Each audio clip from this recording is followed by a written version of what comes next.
I said, can you just radio in and say that I'm here, and I guarantee you they'll let me in. No, he said, you're a psychic, I'm Father Christmas. Get back on that bike and get out of here.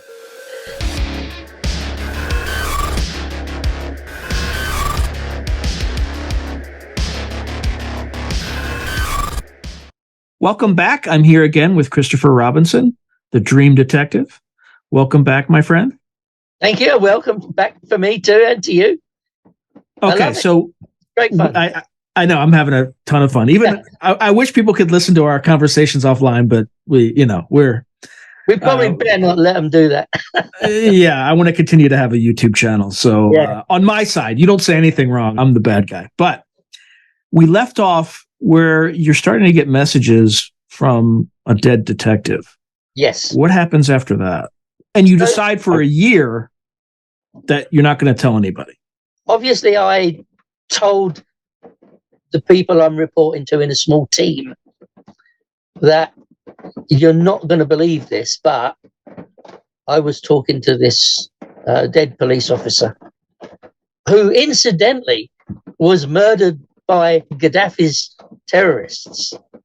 I mean, I'm thinking, okay, so Lockerbie, and I'm starting to wonder whether there is some kind of a network in the etheric world, in the extraterrestrial world, in the spiritual world, that actually are getting together and trying to help us sort the mess out in the world.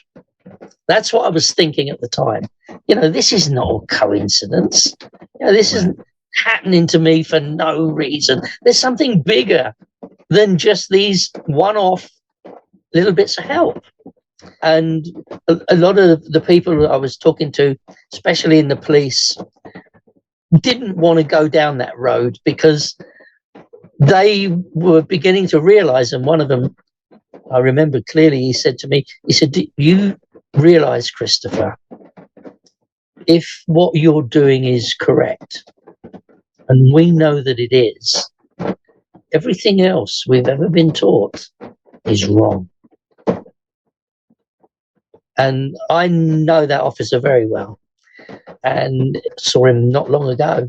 In fact, he told me a funny story, something I didn't know about me getting involved with all this back in 1977.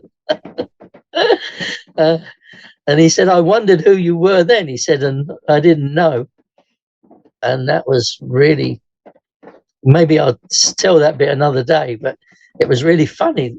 I thought, wow, so I was right. But that was long before I personally knew this officer.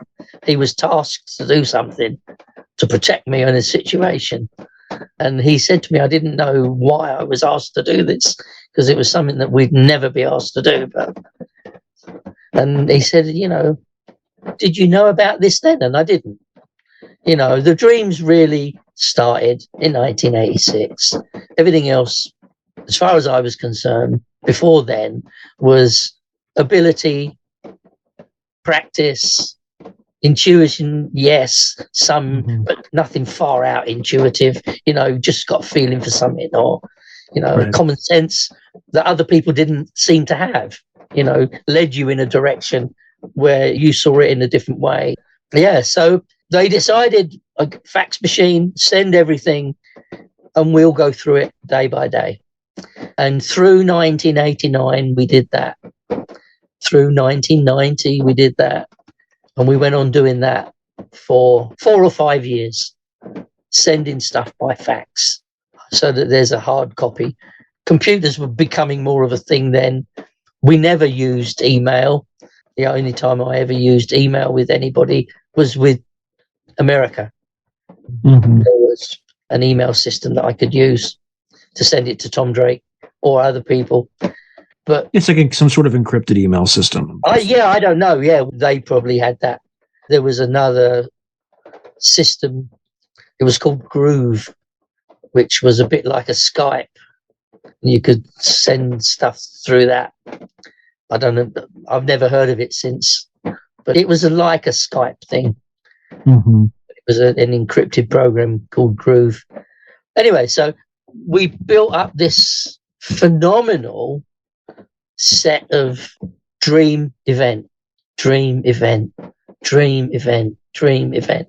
hundreds of cases, literally hundreds. Usually there would be 2 or 3 things a week that dream matched event. If you had to guesstimate, what would you say your hit rate was? Well, that's complicated. It's a complicated question. Yeah. But of the dream event mixes, how many were there dream inconclusive, or would it? Well, that's not how we did it. What they would do is send all the dreams, and I think this could mean this. I think that could mean that. That was 90%. Okay. Wow. There was a whole load of stuff that you didn't really know what to do with it. But where I had decided I could say, I think this means this, we were about 90%. I mean, they were just crazy. My book, Dream Detective, which I've sent you a PDF of, goes into those years with the cases in great detail. There was one, and for folks who want to get a copy of that, you can order it on Amazon by clicking the link below. I don't know if it's back on Amazon yet, because they had trouble with the format. They can get the Premonition, man, but again, we haven't been able to get it formatted to go into a printed form. I'll see if I can find it. If I can find it, I'll post it. Well, I sent you a PDF of it, so you've got it. Yeah, but I want you to make some money on it, man. I don't want As far as I know, we haven't got available at the moment a copy of it. But to hell with the money. If anyone wants a copy of it, okay, I'll share it. I'll share it. With your permission, I'll share it. Share it. Share it. Share it. And if anyone emails me, I'll send them a copy of it as well. So, simply because we haven't been able to get it. We put it back on Amazon, and it came a book about that thick, and every second page was blank. And then there was 2 lines on that page, and we had to take it back off. We don't know what they did with the formatting, or, and it was there for ages. But yeah, anyone wants to read it as an electronic copy, I can send it to him, or you can. I don't mind. I just put the link below. It'll be easy. Put it there. Put it there somewhere, and anyone can read it. And I'm quite happy with that. So all of that's in there. Well, I'll tell you 2 things which really made me think. While I'm under this faxing and evaluation on a daily basis, I had a dream that I was in a military aircraft, taxiing along a runway, obviously, taking off, climbing through 1,000 feet, and an alarm went off, and the captain shouted, "Flame out, engine flame out, we're going in." And we fell out of the sky. So I'm now in the dream with a burning military aircraft around me, and I'm with 3 dead now spirit ghosts. I don't know what I'm supposed to call them, but they were the people who were in the plane, 3 of them. And I said to one of them, "What's your name?" I asked him. He said, "My name is Stephen Wilkinson." I said, "Wow." I said, "Stephen, what happened?" He said, "We flamed out. And then this is where we are." And I said, "What's your friends' names?" The other 2. And he looked at me, and this, I've never stopped thinking about this, really. And hardly a week goes by when I don't think about this. He looked at me and he said to me, "I'm not allowed to tell you, but I'll give you a clue. Their father built the runway." So I send exactly what I've told you now in a dream fax to a police station. And one of the chief inspectors there called me back. And I went into the police station. He called me back to come in. And we sat in his office. And he said, "What does this mean?" I said, "Well, this is a military aircraft that's going to crash." I said, "It's going to crash onto traffic circle on a main road. Mm-hmm. I said, and there's an island in the middle of the road, and it's very near there where it crashes, and it hits the road, bursts into flames. And he said, what's this about their father built the runway? He said, we've got a Stephen Wilkinson. He said, but what does that mean? And I said, well, the only thing I can think of, and I can't think why he couldn't tell me or wasn't allowed to tell me. That's the bit that still bugs me. He's not allowed to tell me their names, only his. I said, what's the runway? Tarmac. McAdam? Adam? Mac something? I said, that's what I would do with that. Mm-hmm. He said, well, I'm going to pass this on to somewhere else. I would have thought it was somebody whose father literally built that runway. It could have been that, but I didn't know where that was. So I was thinking tarmac. You know, if someone says the runway, they always call it the tarmac. That's what that's, I don't know whether you do, but we do here. In the military, we call it tarmac. Yeah, it's a tarmac. Yeah, so it's the tarmac. So in the Air Force, definitely, yeah, it's a tarmac. So that's what I was thinking. It's Adam, McAdam, something like that. Two names that correspond to that. Some kind of puzzle. He said, well, I'm going to send this somewhere else, just so that it's recorded there. Mm-hmm. I think it was 2 or 3 days later, a Canberra bomber taking off from RAF Whitton in Cambridgeshire crashed from about 1,000 feet onto the A142 near a traffic island, burst into flames. So I'm thinking, shit.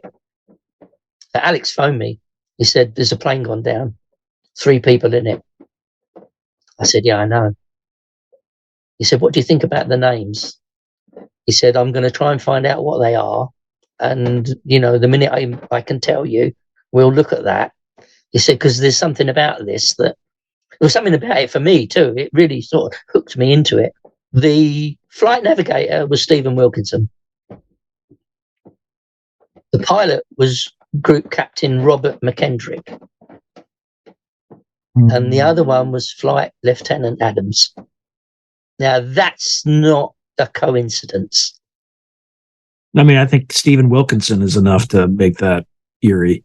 Yeah, but the Mac Adams, as you go round the cockpit, they would have called him Mac. He was Adams. Why wasn't he allowed to tell me? Did you ever get the answer? No. I've found out where they're buried, and I'm going to perhaps one day take a trip to their graves, see what I dreamed the night before. Was it because he had some classification that he wasn't supposed to be on that flight, or? I've got no idea. As far as I know, it was a regular training flight out of Whitton. But that's not a coincidence. Do you think you'll ever find out? No, it's only recently that I've pushed it in my mind again. I didn't really try, but there was so much going on at the time. It was just another one of those, whoa, what is going on here? Who's trying to tell me what? What is this all about? The other one was really funny in a way. Well, not funny and funny. I had a dream that 2 dogs, now just for everybody that doesn't know yet, I often initially see the terrorist as a dog in the dream, and then they become people. And it's my alert signal, because you've got people in the dream everywhere. But when a dog becomes a person, I think terrorist. So I've got this dream about these 2 dogs in a place not far from 10 miles from where I am now, called St Albans. And our dogs coming through the park, then they become people, a man and a woman. And one of them's holding a padded envelope with a bomb in it.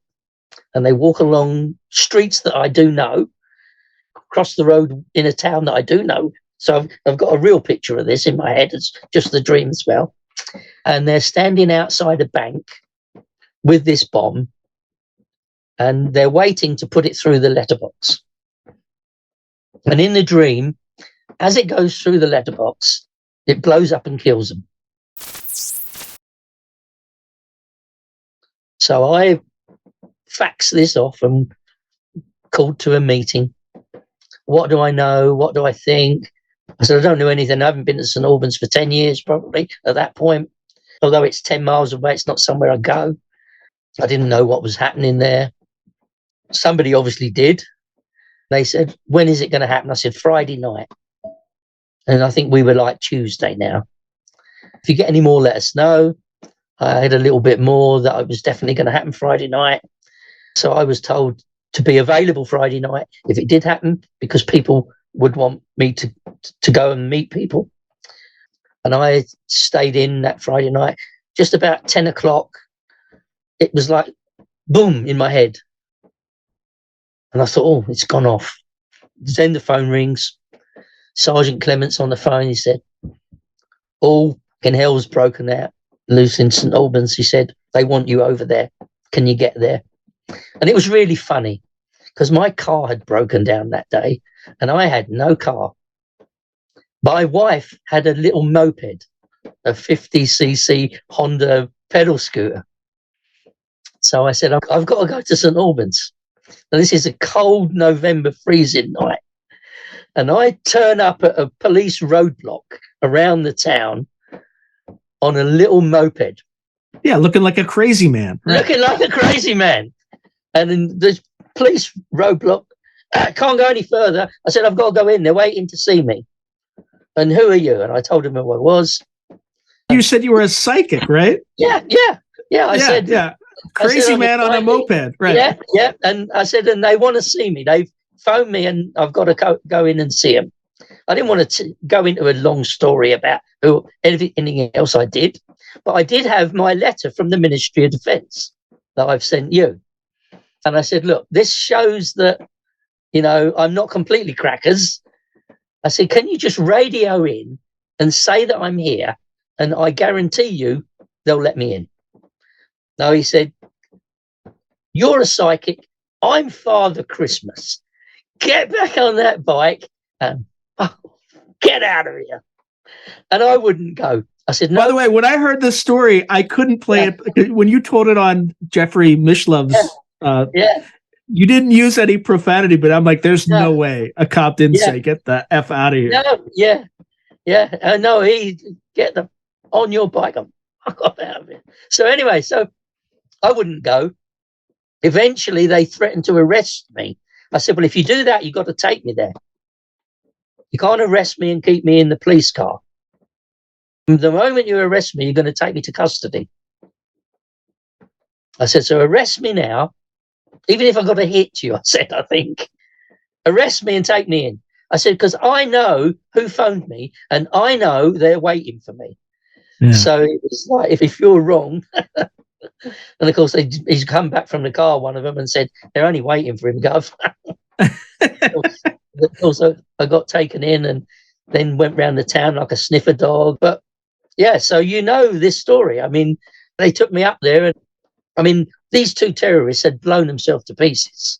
There was bits everywhere. By the way, not to go on too much of a tangent, but how did you deal with that? The fact there are like human body parts everywhere. I can deal with that. I've seen so much stuff. Mm. Yeah, it didn't. Yeah, I don't mean to sound callous, but you get used to it. What most people don't realize, though, is like, and they're dealing with this in the disclosure when people are trying to use PTSD against Grush and stuff like that. Mm. Like, I've had friends who've had to clean up after an IED bombing or a suicide bombing. Yeah, they would have to literally like pick up someone's head and put it in a bag. Oh, yeah. Yeah, that's one of the first things I ever got close to doing. When I was 15 or 16, I was near a road traffic accident and a motorcyclist hit the street light post and his head came off. And I saw that. I was 15 or 16 and I just thought, gee, poor sod. I don't know why it didn't affect me more than it did then, because I think it should have done. Maybe I was just maybe I was just in shock and it didn't, and I don't remember it perhaps, but no, things like that. I can deal with things. Anyway, sorry to go macabre on the audience, but you're walking through this field of So anyway, right. so I left the police station that night with a message. Can you get on to? And I remember the way they put it. Get on to whoever it is you get on to, because we need to identify these two. We need their names. And I think this was like a Friday night, early Saturday. I probably didn't get to bed like till 5 a.m. because I'm on this little moped chugging 10 miles back to where I live. Yeah, I'm trying to paint the scene. I'm like, yeah. I tell you, it'd be a great scene for a film. I mean, if it, and another aside, has Hollywood ever contacted you? Oh, I nearly had a series with Disney twice. Oh, wow. Yeah. Okay, sorry. Back to the story. Yeah. Nearly had a series twice with Disney. And at the last minute, it all fell through twice. Luckily, I didn't give them any rights for more than 3 years because they want life rights. And I said, no life rights. No life rights. And that's what they all want in Hollywood. Life rights, sign your life rights. No, 3 years, don't do anything. They're back to me. Yeah. No, I was smart enough not to do that because I'd be screwed otherwise. They can control you completely. They can even stop you doing something like this. And they didn't make the show about you. Oh, wow. Yeah. Yeah. Copyright is a speciality of mine. Yeah, especially British copyright. Good for you. Yeah. So no, I didn't do that. So they want to know the names. By Tuesday, at a meeting, well, the police, Alex again was the chief inspector cop. He's written all through my book. He wrote the foreword to Dream Detective book. So he's a name that I can say quite happily. He's fine with it.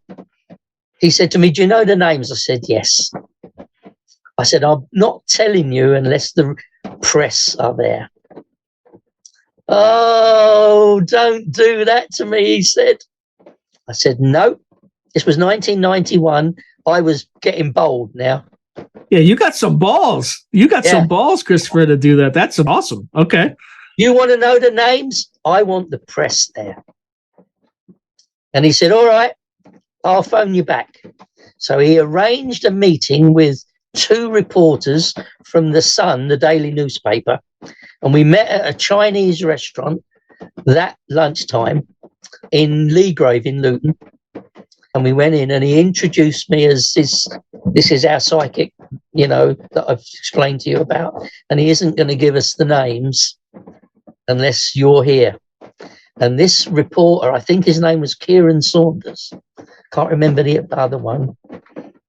And he said to me, I am shocked that the police have invited me here to hear these names from you.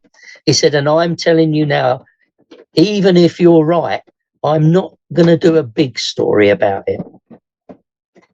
He said, I'll do something, but I'm not doing a big story. Are you still going to give him the names? I said, if you promise you'll do something. Yeah. So anyway, I told him how I'd worked the names out. The names were right. They were the right names. The big shock was when we saw their ID pictures, I'd only met them in the summer before. I'd actually met them.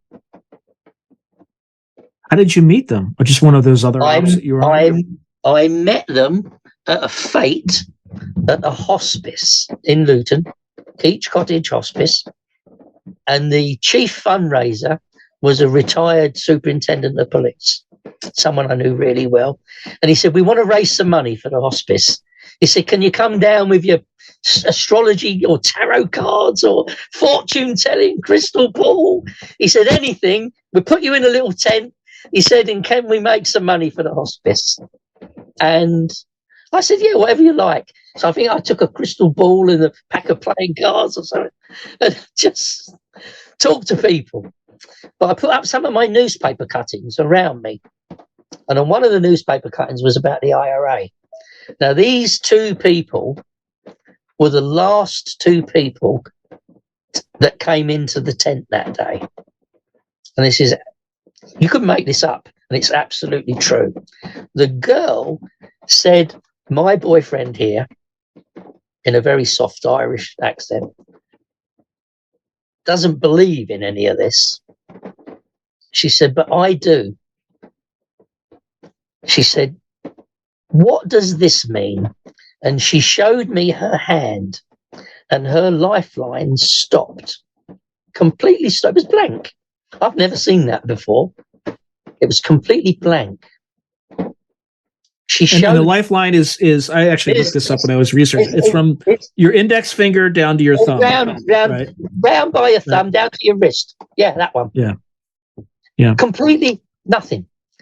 Then she showed me his hand. His was the same. You couldn't make this up. She said, does that mean we die together? And that was, I think, we can even check the date of the hospice if we ever needed to. What did you tell her? What did you say? I said that it doesn't always mean that. And I did say, I've never What else could it mean? What else could it mean, though? Or well, I mean, if you believe in palm reading, right, which I'm not sure that I do, I was just doing a thing for a hospice, a funny thing. But if you believe in it, that's your lifeline. And they say that depending on how long it is, how long you live. Well, I tell you what, these two people, they stopped at the same place.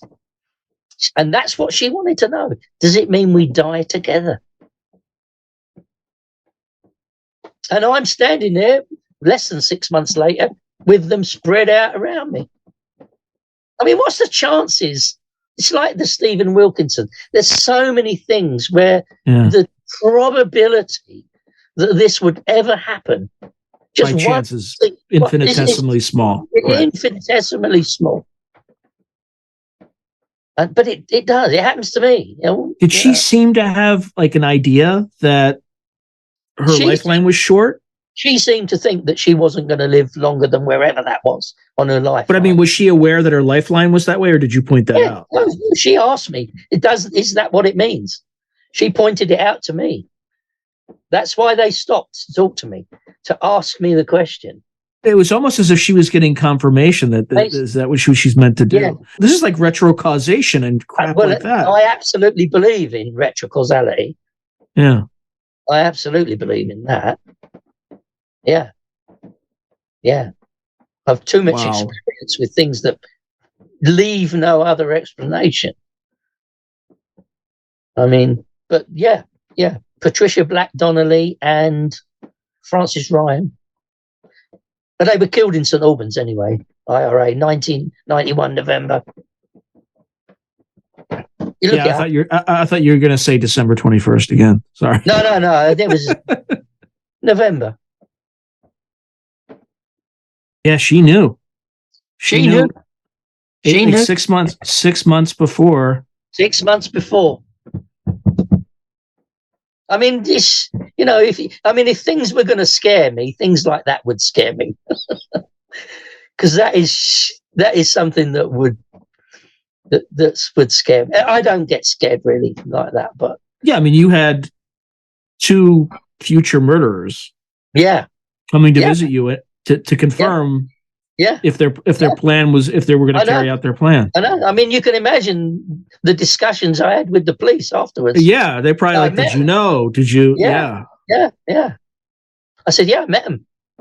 Actually, I think it was useful because of where they were. Then they know they were in the area of the bombing, so they didn't just come in from out of town. Yeah, they scoped it out. They planned. So they'd been in the area for at least 6 months.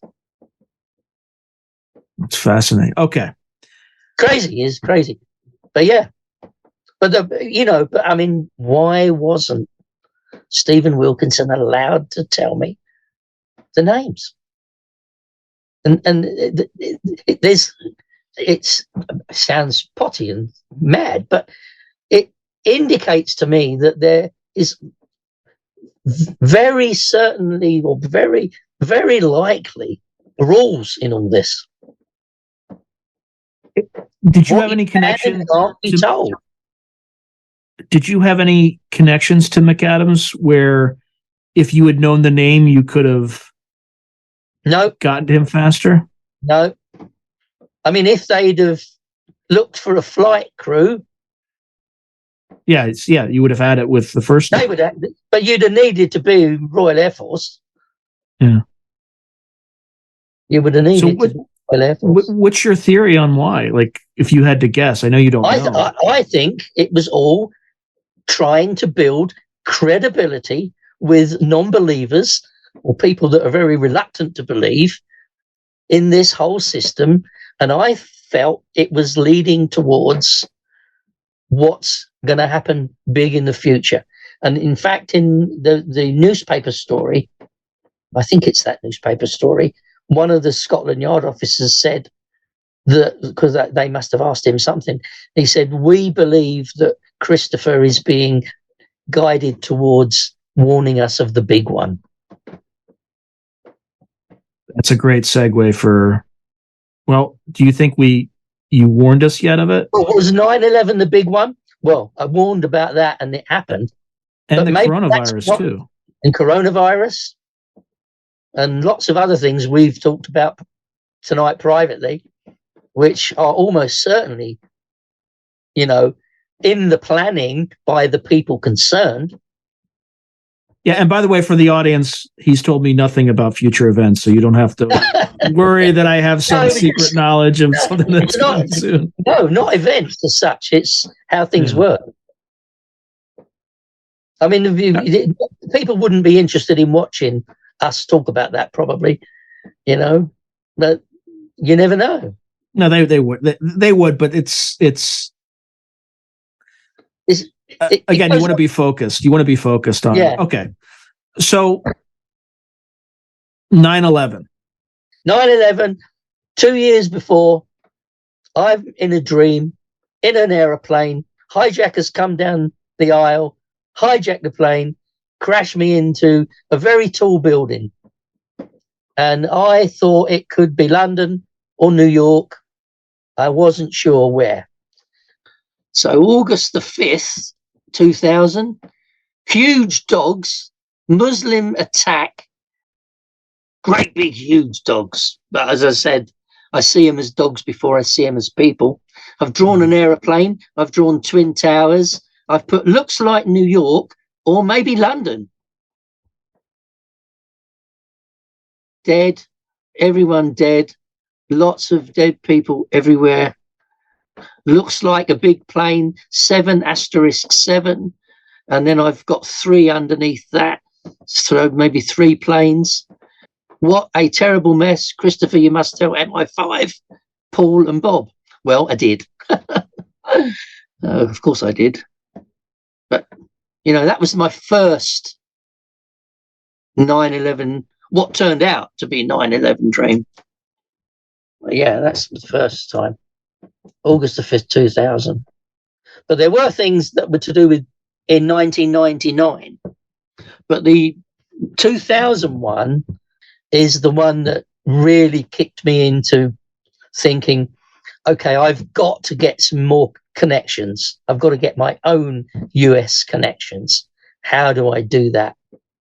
And keeping it a very short story, it ended up that I was in Arizona with Gary Schwartz doing the Arizona experiments just before, August 2001, setting out impossible tasks that, and if you could complete them, basically what I had to do was I had to dream the defining characteristics of 10 randomly selected locations I would be taken to on 10 consecutive days. Mm-hmm. And of course, that's in a book, that's been documentaries been made about that. And what shocked Gary Schwartz was I wasn't only dreaming of it the night before. I actually got on the plane with all the information, and I dreamt of the locations 3 months before. And the reason I'd done that is my dreams are shit in August. What's that? I don't know. From the middle of July till the first week in September, my dreams have been crazy. And the first year, going back to 1989 and 90, the police and other people at a meeting with me said, if we put money and resources into you, how do we know it won't just stop? And I said, I don't know. I can't answer that. I don't know. And that was about, I guess it must have been 1990 in the summer when we had that meeting, and things were really crap. And I said, I don't know. You know, it stopped last summer. You get much more dreaming, much more visualization, much more like out of body experiences, but they don't make any sense at all. So a July and August dream has almost never made any sense. So I thought, if I'm going to be going in the summer, this is back in the April, if I'm going to be going, I didn't know when I was exactly coming because they hadn't set the experiment up, but I knew it would be during the summer sometime. I thought, I've got to know the answers to this now. So I focused on day 1, day 2, day 3 for 3 consecutive months before I got on the plane. A few days before I'm going to leave the UK to come to America to do these impossible experiments, I'm getting nervous for the first time in my life. I think, what have I done now? I've got Intel people here, Intel people in America, a whole university, and I'm going to come there and put myself on the line for experiments that are impossible. Do you know what I dreamt the night before I got on the plane? I was beamed onto the huge mothership, and this alien stormtrooper kind of handed me a lightsaber and said, Christopher, take this lightsaber and get on your plane. The Force is with you. I'll tell you what, I woke up early that morning to get to Heathrow Airport thinking, thank God for that. And I completely relaxed because I thought, that is the most amazing experience, and I'm about to go and do something that's impossible. Thank you, alien.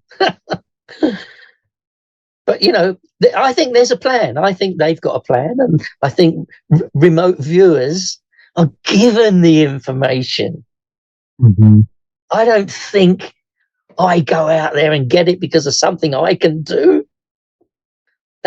I mean, they might have other ideas, but me, I think I am told this. And the reason I think that more than anything is because I'm not allowed to tell you. Stephen Wilkinson wasn't allowed to tell me. That suggests a plan. That suggests rules. That suggests serious agenda. So speaking of these non-human intelligences, let's call them, how are they involved in all this? How did they, because we've alluded to some of this contact, but how has that been weaved into your story? Well, I either see people who are alive or were alive, or I see these alien type angelic light beings. Right. Light beings. I'll give you, for example, so I just found it. The Arizona experiments, I had to dream where I was going. On one of the nights in the dream, I wrote this from a message from a being that says the Grand Master of this section of the universe.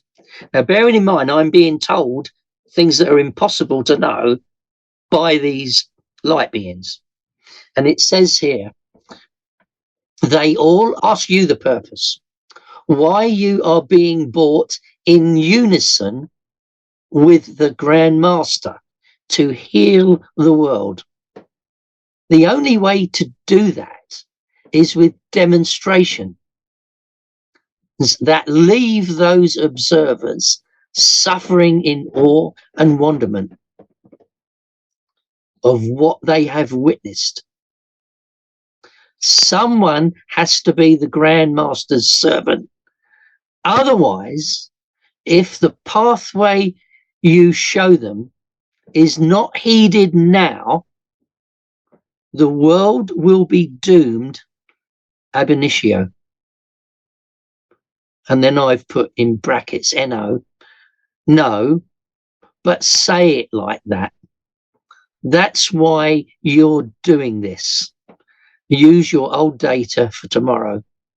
And then I was taken up to the Gemini star system. But every now and again, you get these, well, to me anyway, hugely profound statements. And I'm being monitored by, I now know, not only the university, but Intel people. And 9/11 happened. Mm-hmm. You know, I saw that happen, and it did happen. Other things that have happened that I've seen happen, mainly terrorist attacks. So there seems to be this big interest with whoever guides this information to us to do with our destruction, killing, bombing, explosions. Do I believe there is a Grand Master? I do now. As crazy as that might sound to your view. What is the nature of this Grand Master? The way I understand it is that there is a massive collection of intelligences and some kind of galactic federation, or which is not trying to hurt us, but is trying to protect us from ourselves. And because we have now got to the point where we can annihilate ourselves and this planet, they've started to step in, and they've come to people. I don't know why they picked me. Is it because I saw that first UFO, or the second one, or was I supposed to see that UFO? Just really quickly, because I think you told me that privately. Yeah. Really quickly tell that story of the first time you saw it, and then I can show the video that you sent me. Yes.